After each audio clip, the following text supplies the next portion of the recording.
You are nothing but a weakling, Elisa. An Omega.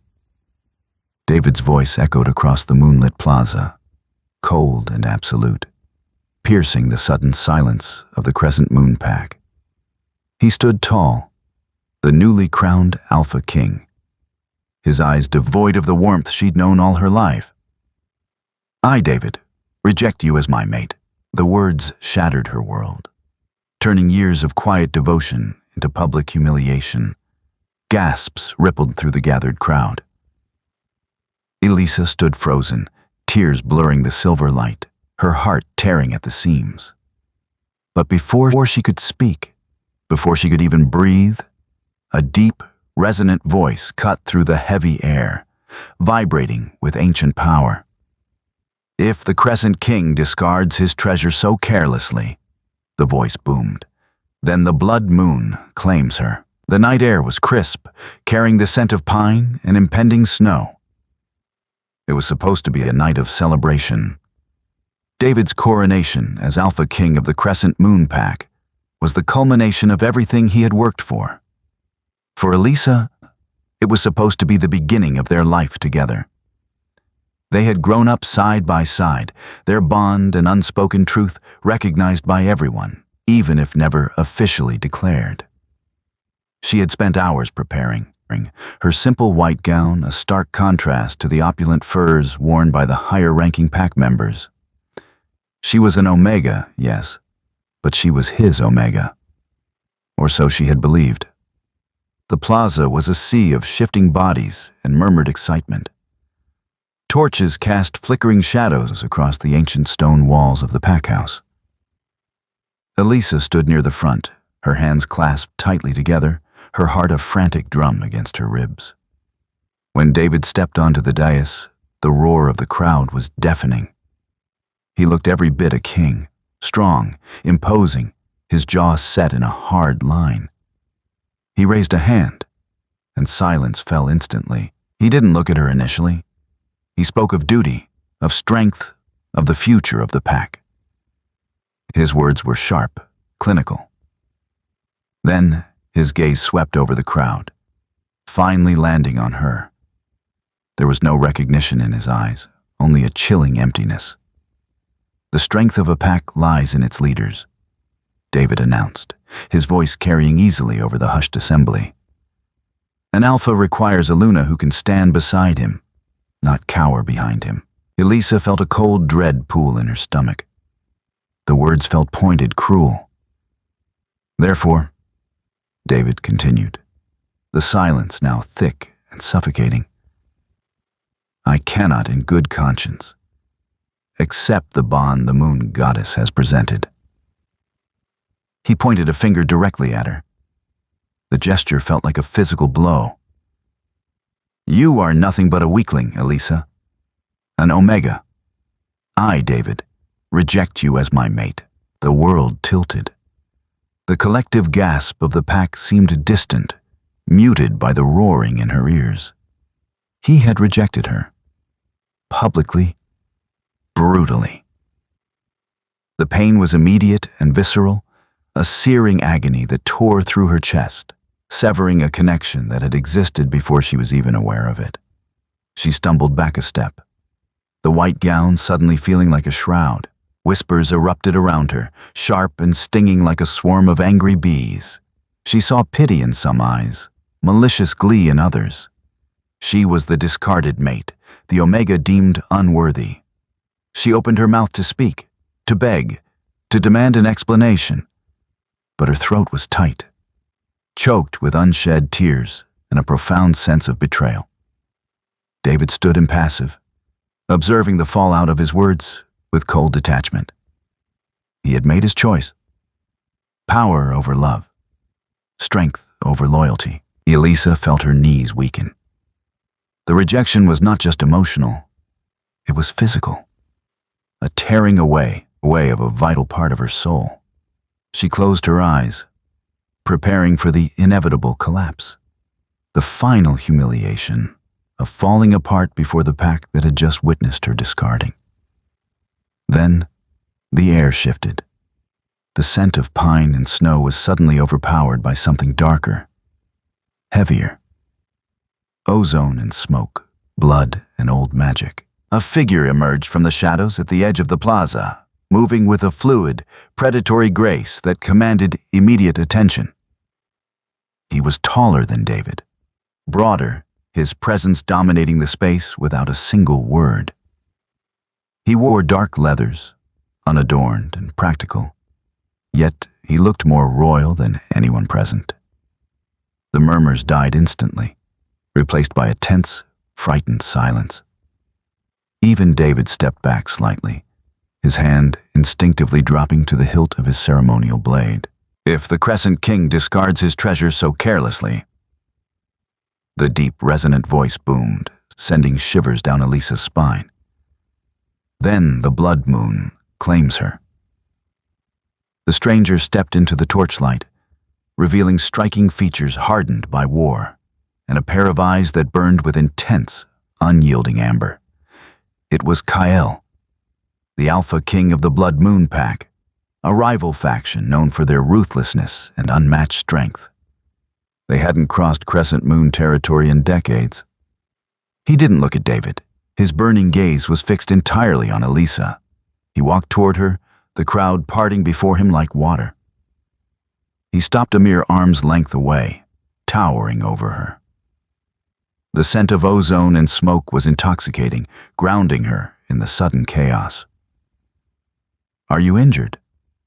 Kyle asked, his voice unexpectedly gentle. Meant only for her ears despite the absolute silence of the plaza. Elisa, still reeling from the rejection, could only shake her head mutely. Kyle turned his attention to David, the gentleness vanishing, replaced by a cold fury that seemed to lower the temperature in the square. A king who cannot recognize value is no king at all. You have severed your bond. By the ancient laws, she is free. David bristled, his pride wounded. She is an omega of my pack. You have no jurisdiction here, Kyle. I have the jurisdiction of power. Kyle stated simply, the threat implicit and terrifying. And I claim the right of the unbonded. He turned back to Elisa, extending a hand scarred by battle but steady as stone. Come with me, Elisa. Let me show you what a true king values. The silence in the plaza was absolute, a fragile tension waiting to snap. Every eye was locked on the confrontation. The newly crowned, arrogant Crescent King, the formidable Blood Moon interloper, and the fragile Omega caught between them. Elisa stared at the extended hand. It was an offer of salvation, a lifeline thrown into a raging storm. But it was also a leap into the unknown, with a man whose reputation was painted in blood and shadows. She looked at David. His handsome face was twisted in a mixture of outrage and disbelief. He had expected her to crumble, to slink away in shame, perhaps to beg for scraps of his affection. He had not expected this. Elisa, David warned, his voice low and dangerous. Do not be foolish. He is a monster. Kale didn't flinch. He didn't even look at David. He kept his amber eyes fixed on her, waiting patiently, his hand still extended. He was offering a choice, the very thing David had stripped from her. The pain in her chest, the raw agony of the severed bond, flared anew. She remembered the years of quiet service, the stolen moments in the library, the whispered promises that David had just so callously broken. She was nothing to him. A weakling. She looked back at Kyle. The monster. The enemy. Yet, in his eyes, she saw no pity, no disgust. She saw something else. A strange, fierce recognition. Slowly, deliberately, Elisa reached out and placed her small hand in his. The contact was electric. A jolt of energy shot up her arm, not painful but incredibly warm, chasing away the bone-deep chill of David's rejection. Kale's fingers closed gently around hers, a solid, grounding weight. David roared in fury. "Guards, seize them!" A dozen crescent moon warriors stepped forward, drawing weapons, their faces tight with anxiety. They were facing the Blood Moon King. They knew the odds. Kajal didn't draw a weapon. He simply turned, pulling Elisa slightly behind him, shielding her with his massive frame. He unleashed a low, rumbling growl that resonated in the chest of everyone present. It wasn't just a sound, it was a physical force, a display of raw, dominant power that brought the advancing guards to a shuddering halt. "Any man who takes another step," Kyle said, his voice quiet but echoing with lethal promise, "dies tonight." The guards hesitated, looking to David for further command, but David seemed momentarily paralyzed by the sheer magnitude of Kyle's aura. "She has made her choice," Kyle announced, his voice carrying over the paralyzed crowd. "She is under the protection of the Blood Moon. Any action against her is an act of war against my entire pack." He turned back to Elisa, his amber eyes softening a fraction. "We leave now." He didn't wait for David's response. He kept a firm but gentle hold on her hand, guiding her through the parted crowd.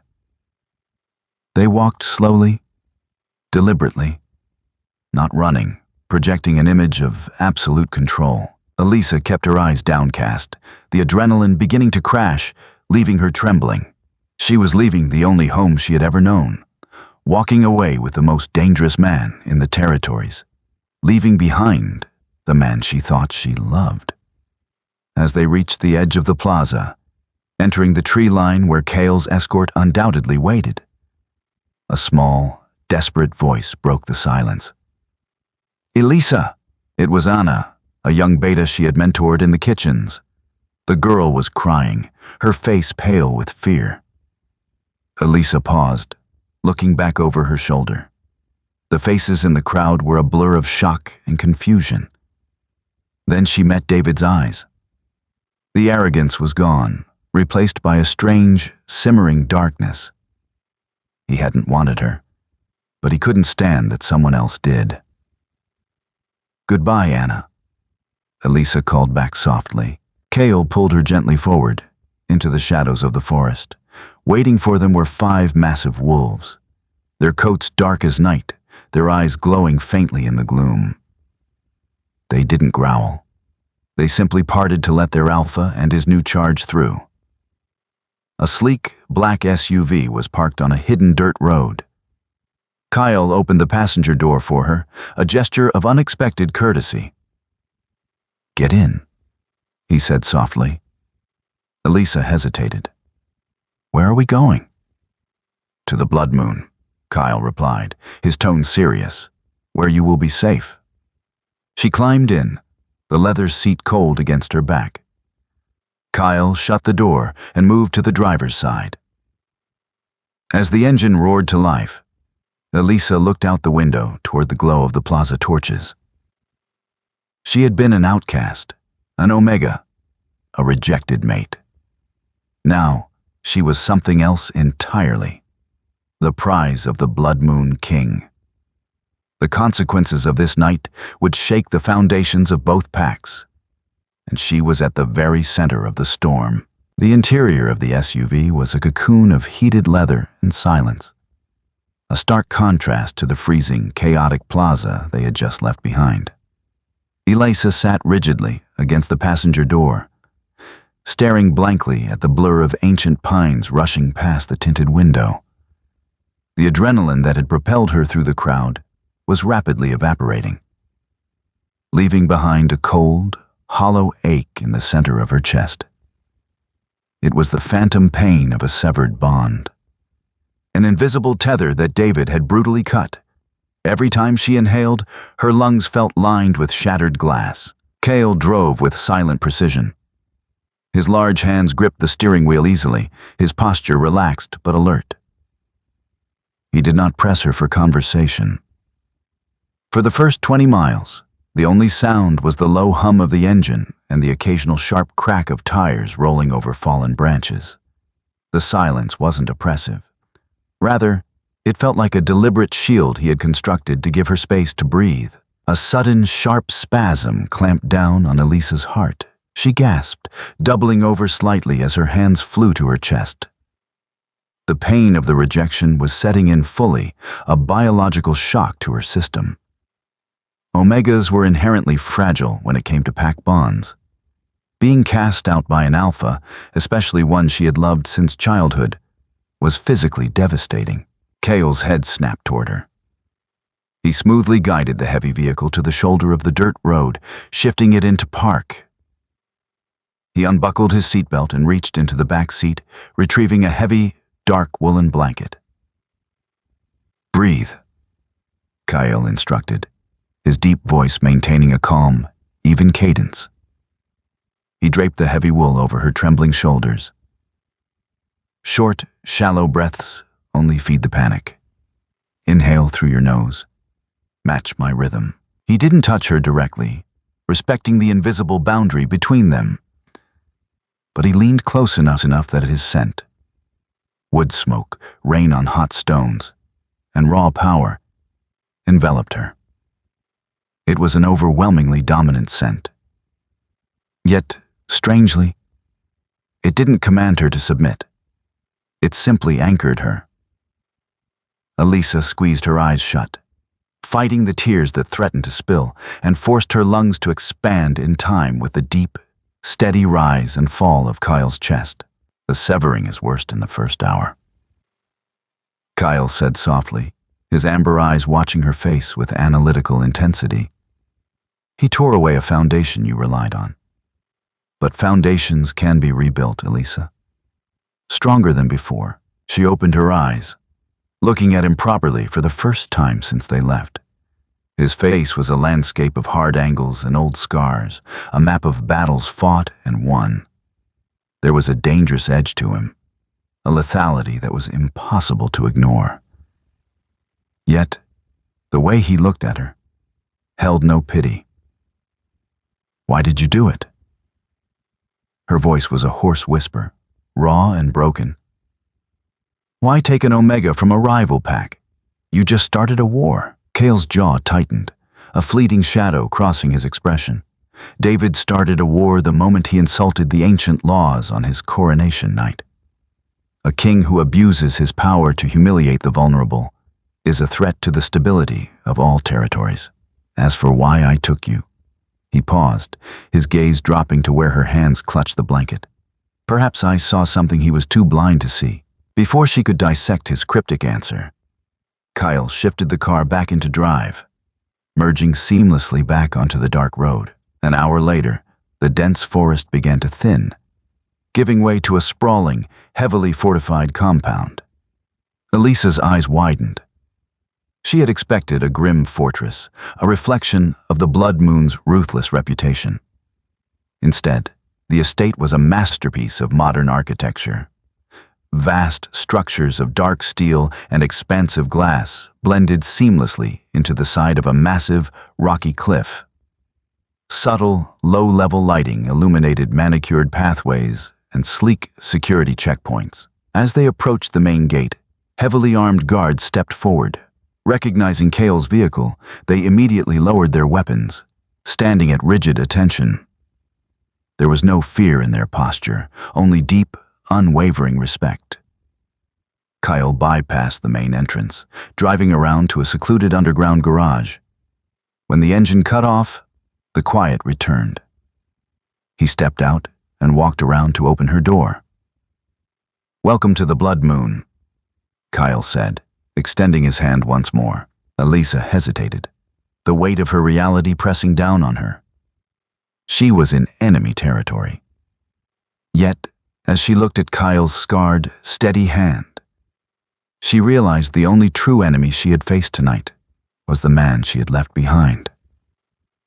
Gathering her courage, she slipped her hand into his, stepping out of the vehicle and into a life she could never have imagined. Back at the Crescent Moon Plaza, the celebratory atmosphere had disintegrated into chaotic murmurs and nervous pacing.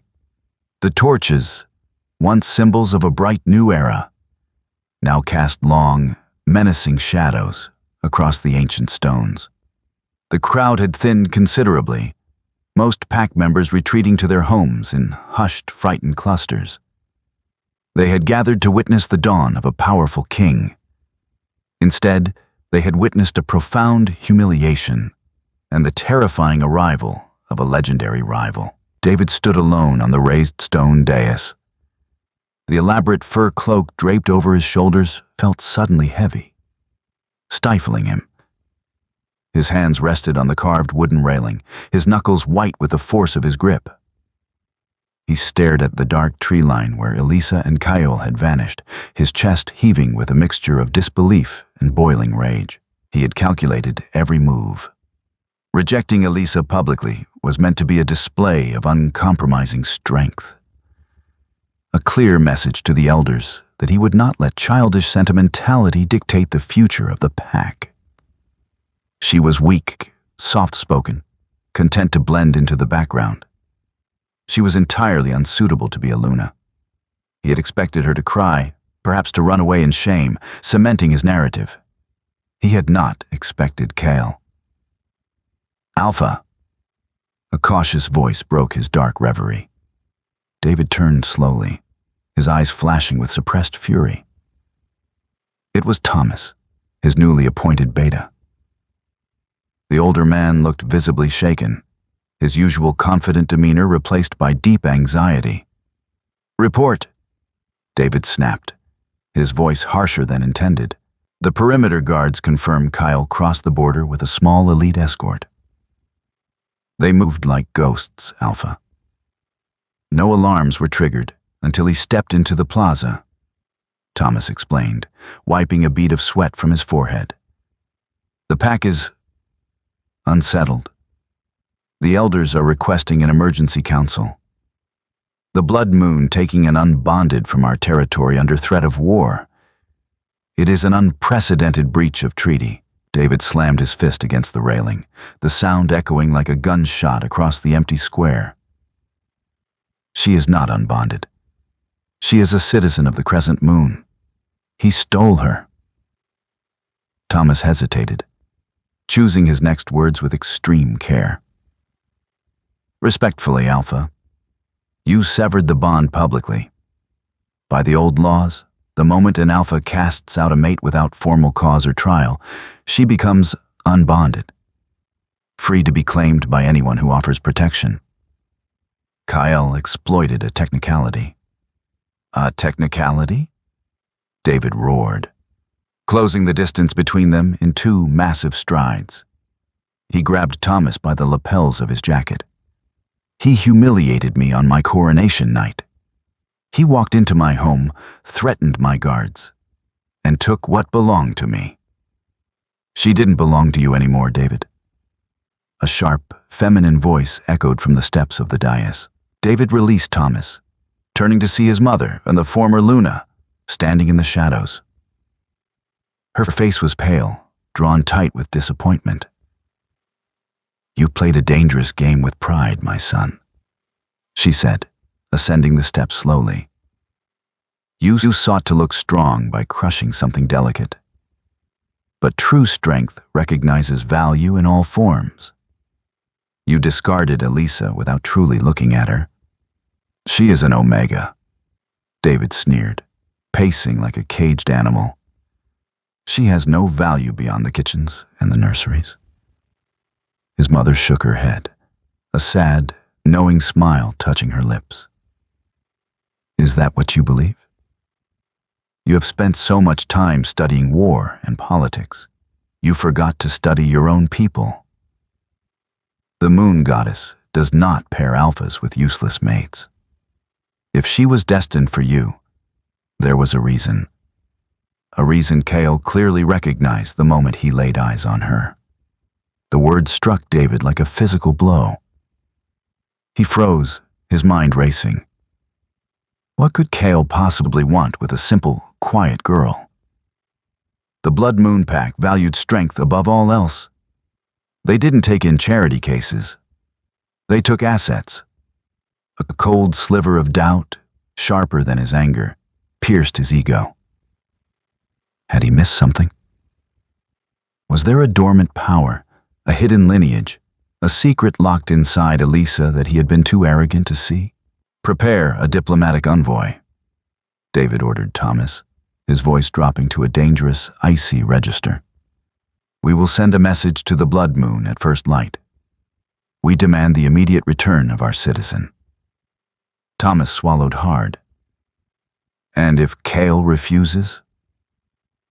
David looked back at the dark tree line, the image of Elisa willingly placing her hand in Kale's burning brightly in his mind.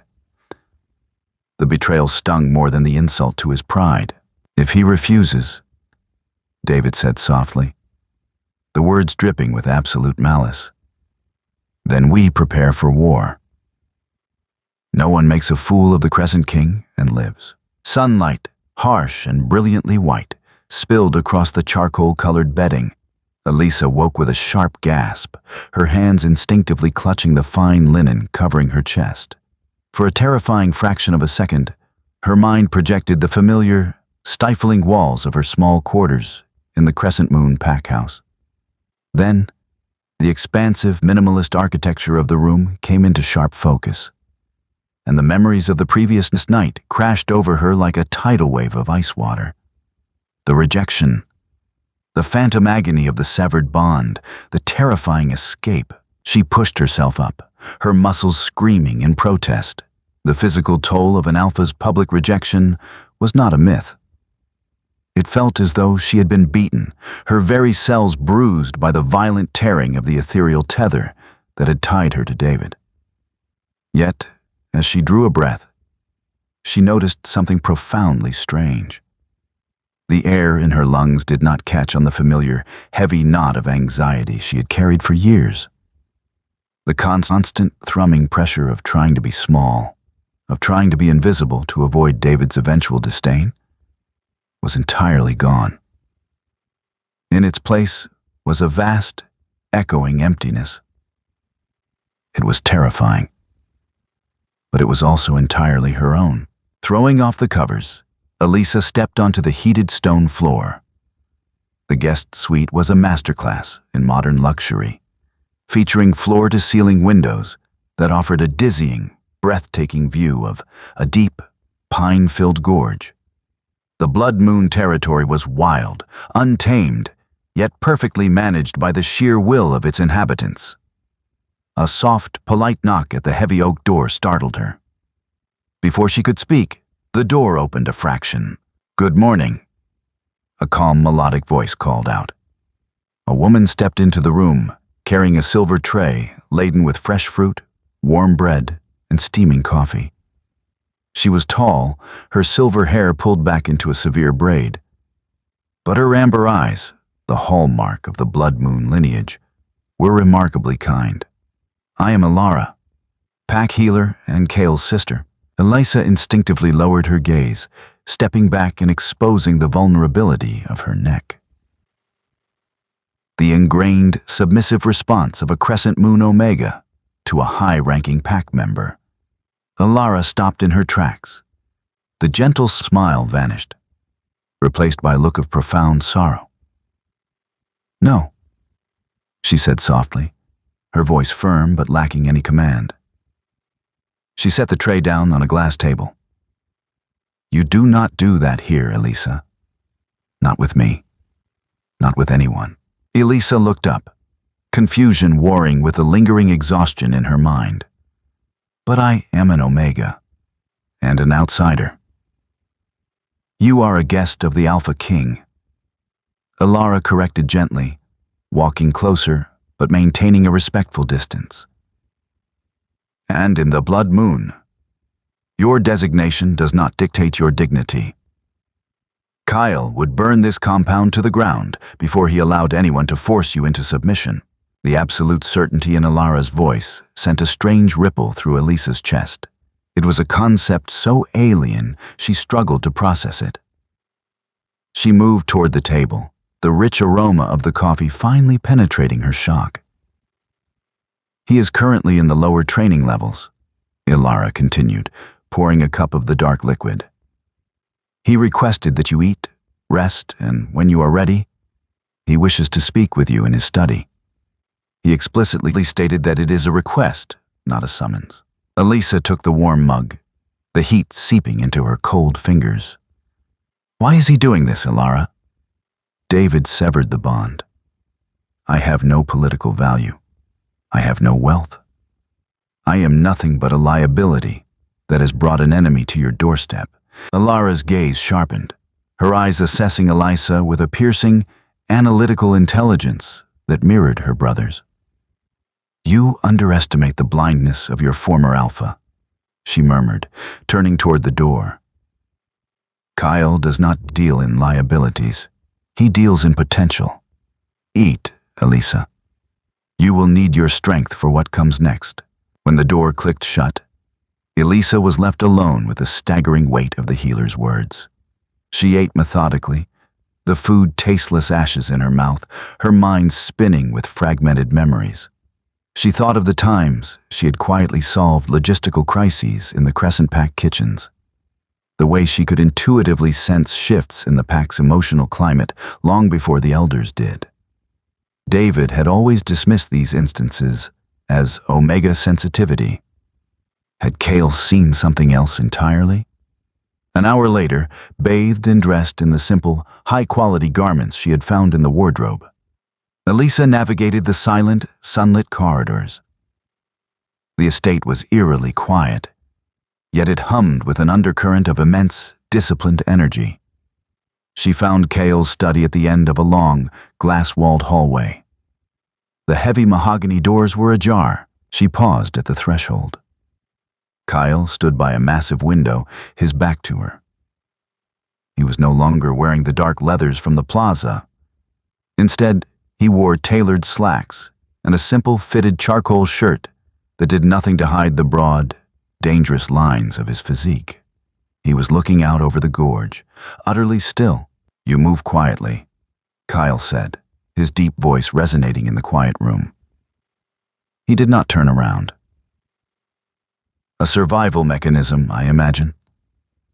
Learned from living in a house that did not want you to take up space. Elisa stepped into the room, her heart beginning to pound a steady rhythm against her ribs. You requested to see me, Kale finally turned. The morning light caught the jagged scar running along his jawline. His amber eyes locked onto hers, holding that same intense, unyielding focus she had seen in the plaza. But today, there was no anger. Only a quiet, terrifying patience.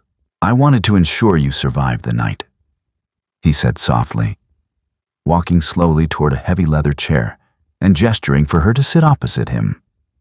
The severing of a childhood tether is a violent trauma. Many do not possess the mental fortitude to endure it without losing their minds. Elisa remained standing, her hands clutched tightly together. I am standing. I am breathing. You are surviving, Kyle corrected, his gaze never wavering. There is a difference. David conditioned you to survive. He trained you to be small, to be silent, to be exactly what his fragile ego required. He paused, the air between them growing thick with unspoken truths. I did not bring you here to survive, Elisa. I brought you here so you could finally begin to live. The tranquility of the Blood Moon compound was shattered just before noon. Elisa was in the expansive library, her fingers tracing the spines of ancient, leather-bound tomes detailing pack histories she had never been permitted to read, when the distinct, heavy crunch of tires on gravel echoed from the front courtyard. She froze, a familiar, icy dread uncoiling in her stomach. She walked slowly to the towering windows. Below, beyond the heavily reinforced steel gates, 3 sleek, black SUVs bearing the silver crescent emblem had come to a halt. Armed Blood Moon sentinels had already surrounded the vehicles, their weapons lowered, but their posture radiating lethal readiness. From the lead vehicle stepped Thomas, the Crescent Moon's beta. He looked impeccably dressed in a dark suit, but from this distance, Elisa could see the rigid tension in his shoulders. the nervous way his eyes darted across the imposing architecture of the cliffside estate. He had brought an envoy, not an army, but the message was clear. David wanted his property back. They moved faster than I anticipated. Cale's voice murmured from the doorway. Elisa spun around. She hadn't heard him enter. He stood in the frame, his expression entirely unreadable. The relaxed aura he had maintained in the study was gone, replaced by the terrifying cold majesty of the Alpha King she had witnessed the night before. He sent Thomas, Elisa said, her voice barely above a whisper. He demands my return. He demands the return of his pride. Cale corrected smoothly, stepping into the room. You are merely the vessel through which he believes he can reclaim it. He walked toward her, stopping only when he was close enough that she could feel the heat radiating from his massive frame. He looked down at her, his amber eyes searching her face. You do not have to see them, Kyle stated, his tone leaving no room for argument. I will handle the beta. I will send them back across the border with a message that will ensure they never cross it again. Elisa looked back out the window. Thomas was arguing with the captain of the guard, his gestures growing frantic. A sickening realization washed over her. If she hid, if she allowed Cale to fight this battle for her while she cowered in a library, she was proving David right. She would be the weak, helpless Omega he had always claimed she was, merely trading one Alpha's shadow for another's protection. No, Elisa said, the word startling her with its firmness. She looked up, meeting Cale's burning gaze. Her hands were trembling slightly, but she forced her chin up. If he has a message concerning my life, I want to hear it directly. I will not hide. A slow, barely perceptible shift occurred in Cale's expression. The hard lines around his mouth softened marginally, and something akin to profound respect flickered in the depths of his eyes. Very well, Kyle agreed softly. Walk with me. The grand meeting hall of the Blood Moon was a cavernous space of polished dark stone and heavy timber. A massive rectangular table dominated the center, completely devoid of the ostentatious thrones or banners that decorated David's hall. Here, power was implied by the architecture itself, not by gilded decorations. Cale did not take a seat at the head of the table. He stood casually near the center, motioning for Elisa to stand beside him.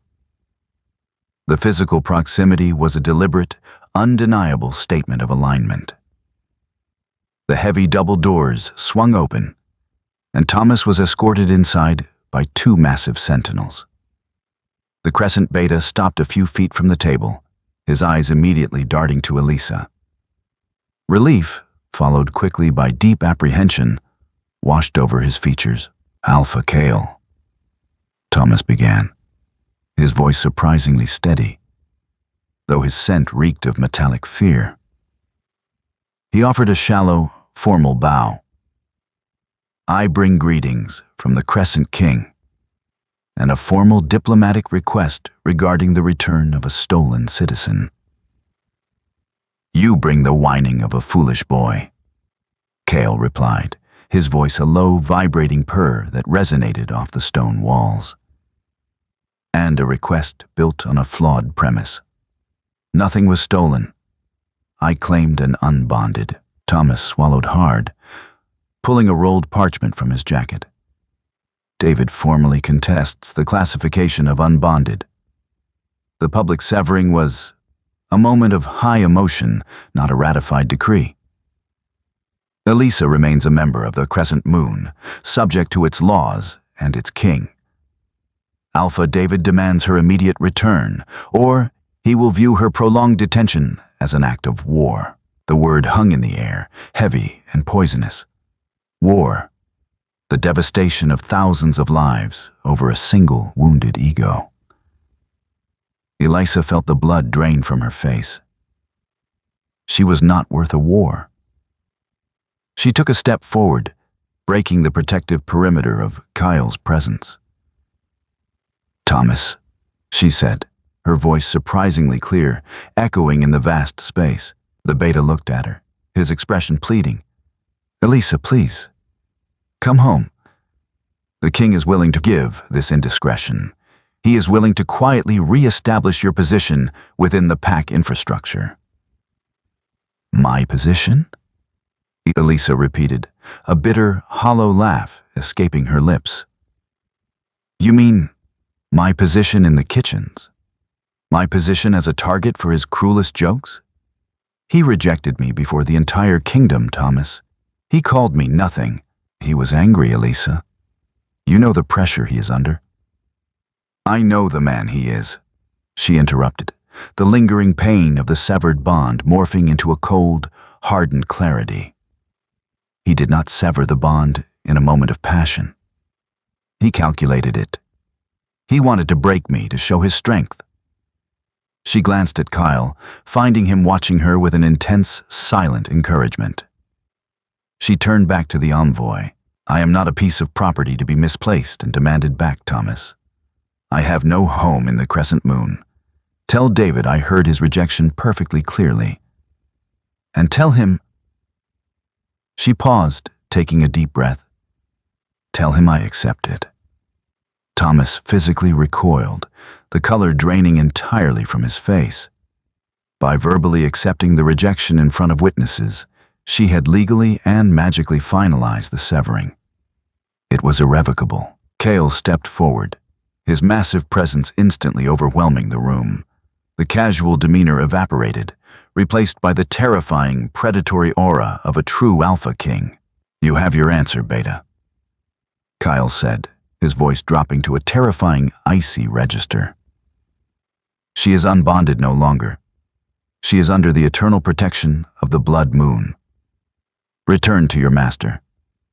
Tell him if he wishes to pursue this folly, he knows where to find my borders. But assure him, if a single crescent wolf steps foot on my land, I will not stop until I'm sitting on his throne. The heavy, iron-banded doors of the meeting hall groaned shut behind Thomas, sealing the crescent moon envoy out and leaving a profound, vibrating silence in his wake.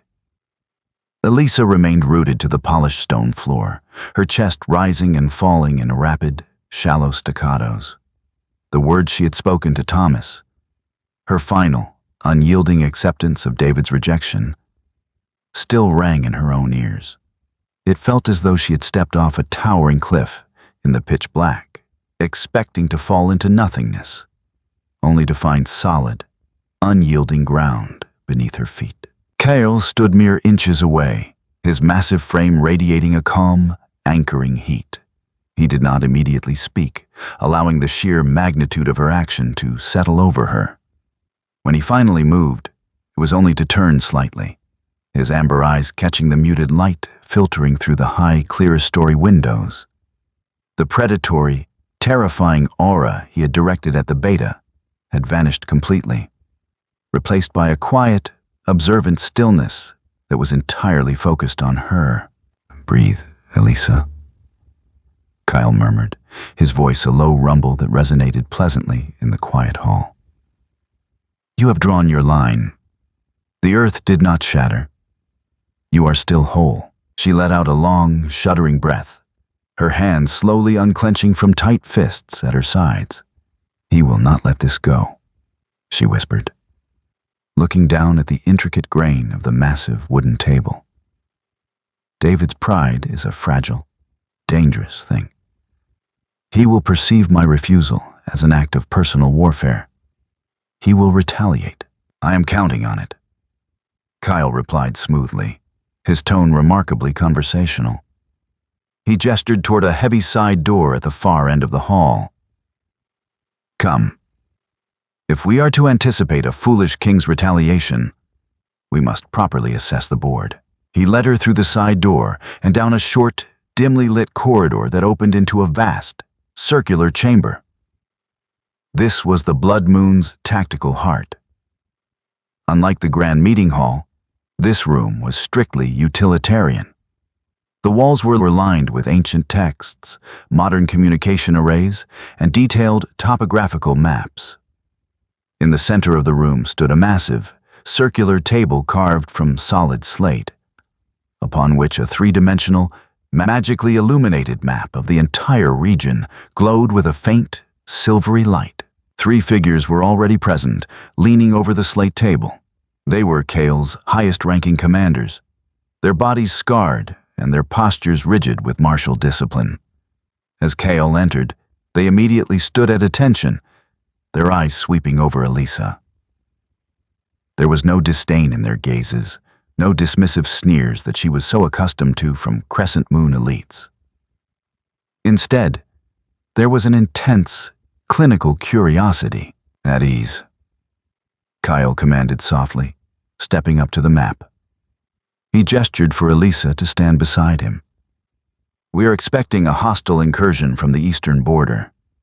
David will not launch a full frontal assault. He lacks the fortitude for an open war he knows he cannot win.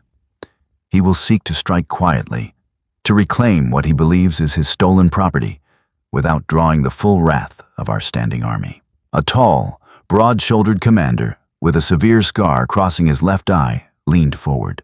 Our eastern patrols are doubled alpha. The terrain is treacherous. If they attempt a covert crossing through the Whispering Pines, our sentries will detect their scent long before they reach the inner valley. Kale studied the glowing map, his jaw tight. David is arrogant, Marcus, but he is not entirely devoid of cunning. He will use a distraction. He turned his head slowly, his gaze locking onto Elisa. If you were David, seeking to bypass our eastern defenses, where would you redirect our attention? The question hung in the air, heavy and unexpected. The 3 commanders shifted slightly, their expressions betraying mild surprise that their Alpha King was soliciting tactical advice from a recently claimed unbonded. Elisa froze, her heart hammering. Her instinct, honed by years of conditioning, was to lower her eyes, to claim ignorance, to apologize for taking up space in a room meant for warriors. But as she looked at Kyle, she saw no expectation of failure. He was genuinely waiting for her answer. Elisa stepped closer to the slate table, her eyes tracing the glowing green and silver lines of the territorial borders. The years she had spent quietly organizing the Crescent Moon's chaotic logistics, quietly observing the elders' boastful arguments over dinner preparations, suddenly crystallized into sharp, actionable intelligence. He will not come through the Whispering Pines, Elisa said, her voice surprisingly steady. She reached out, her slender finger hovering over a narrow, shadowed gorge on the southern edge of the map. He will come through the sunken pass. Commander Marcus frowned respectfully. The pass is heavily fortified, my lady. The watchtowers there have overlapping fields of vision, but they rely on the central river for their cooling systems, Elisa countered, leaning in, her mind racing. David knows this. 3 years ago, during the drought, he secretly mapped the underground tributaries feeding your river. He bragged about it to his beta during a banquet I was serving. If he dams the upper tributary on his side of the border, your watchtowers will overheat and trigger a temporary system reboot. That will give him a 15-minute window of absolute darkness. It is exactly the kind of theatrical, calculated risk he favors. Silence descended upon the tactical room. The commanders stared at her, their initial curiosity replaced by a profound, calculating respect. Kael did not smile, but a dangerous, triumphant light danced in his amber eyes. He looked at Marcus. Deploy a shadow unit to the upper tributary immediately. Kyle ordered, his voice ringing with absolute authority. He then turned back to Elisa, the faint ghost of a smile touching the corner of his mouth. It appears, Elisa, that the Crescent King's greatest mistake was teaching you to be invisible. He never realized you were watching his every move. The return journey to the Crescent Moon territory felt agonizingly slow to Thomas. The sleek black SUV, which had seemed like a chariot of authority when they departed, now felt like a rolling coffin. The sun was beginning to dip below the horizon, casting long, bloody streaks of light across the heavily forested landscape, perfectly mirroring the dread churning in the beta's stomach. He had failed? Worse, he was returning with a message that would undoubtedly ignite the volatile powder keg of his alpha's ego. When the vehicle finally pulled into the grand courtyard of the Crescent Moon estate, the atmosphere was palpably tense. Sentinels stood in rigid, nervous formations. The usual evening chatter of the pack was entirely absent, replaced by a suffocating, fearful silence. Thomas did not wait for the door to be opened for him. He practically threw himself from the vehicle and marched directly toward David's private quarters, his polished shoes echoing ominously on the ancient stone steps. David was waiting in his expansive, dimly lit study. He stood by the roaring fireplace, a heavy crystal tumbler of amber liquid clutched tightly in his hand. The flickering flames cast deep, harsh shadows across his face, highlighting the erratic, dangerous energy rolling off him in waves. "Well?" David snapped, not turning around as the heavy double doors clicked shut behind his beta. "Is she in the vehicle, or did Kael require a demonstration of force before yielding?" Thomas swallowed hard, his throat dry as dust. He kept a respectful, cautious distance. "She is not with me, Alpha." Kael did not yield. David went entirely rigid. The crystal tumbler in his hand groaned under the sudden, immense pressure of his grip. "Explain," he demanded, his voice dropping to a terrifyingly quiet register. "I delivered your terms exactly as instructed," Thomas said, choosing his words with agonizing care. "Kael rejected them. He maintains that she is acclaimed unbonded under his pack's eternal protection."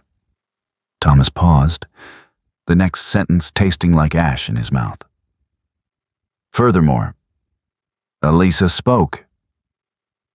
David slowly turned, his eyes narrowing into cold, furious slits. "She spoke? What could that weakling possibly have to say?" She addressed the envoy directly. "Alpha," Thomas whispered, his eyes dropping to the floor. "She verbally and formally accepted your rejection in front of all witnesses. The severing is now legally irrevocable." Kael added that if a single crescent wolf steps onto his land, he will view it as an act of war and march on this very room.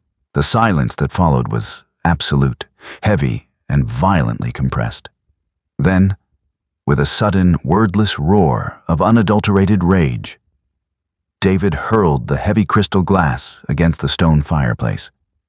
It shattered into 1,000 glittering pieces, the amber liquid hissing violently as it struck the open flames. "She accepted it," David bellowed, pacing wildly across the thick Persian rug, his hands tearing at his hair. "She dared to accept it? After everything I gave her? After the roof I kept over her useless head?" He stopped, his chest heaving, his eyes wild and unhinged. "She wants to play the defiant queen? Fine. We will drag her back by her hair and lock her in the deepest cell we have." "That would be spectacularly foolish, David." The cool, melodic voice cut through the Alpha's frantic rant like a blade of ice. Thomas immediately bowed in deep respect as the former Luna, David's mother, stepped silently from the shadowed alcove near the library shelves. She wore a simple dark gown, her silver hair perfectly coiffed, but her eyes held a profound, terrifying disappointment.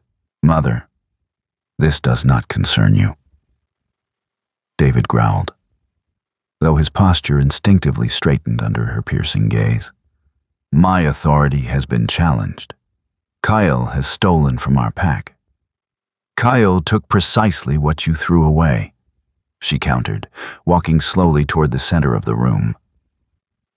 She looked at the shattered glass on the hearth, then up at her son. "You are throwing a temper tantrum over a bruised ego, entirely blind to the catastrophic political blunder you have just committed." David bristled. "She is just an Omega. She is an anomaly, David, and you were too arrogant to look past her designation. His mother snapped, her voice finally rising with sharp, authoritative anger. She stepped dangerously close to him. Did you never wonder why your father insisted she be raised in the main house? Why she was always kept close, despite having no immediate family?